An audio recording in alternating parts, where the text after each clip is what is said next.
കിഴക്കൻ മലനിരകളെ പുലുകുന്ന അതിമനോഹരമായിട്ടുള്ള നമ്മുടെ മലയോര ഹൈവേയിലൂടെ കടന്നു പോകുന്ന ചപ്പാത്ത് എന്ന് പറഞ്ഞ അതിമനോഹരമായിട്ടുള്ള ഒരു ഗ്രാമം.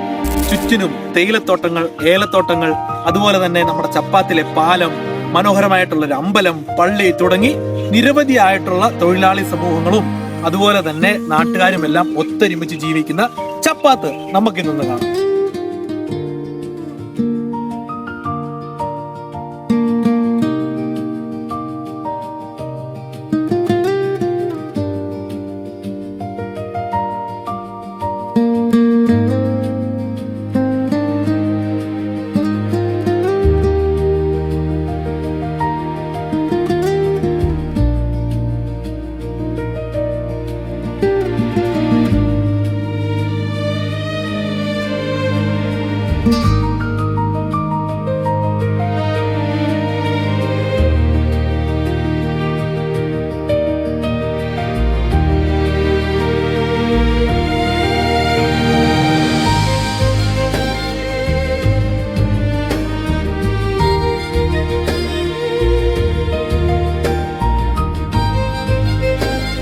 ഹലോ വാടൂരിന്റെ നാടറിഞ്ഞ് ഒരു യാത്ര എന്ന എപ്പിസോഡിലൂടെ ഇനിയും നമുക്ക് ഒരുപാട് നല്ല നല്ല സ്ഥലങ്ങൾ പരിചയപ്പെടാം. മറ്റൊരു വീഡിയോ നമുക്ക് വീണ്ടും കാണാം. ഞാൻ ടിജിൻ വാഴൂർ.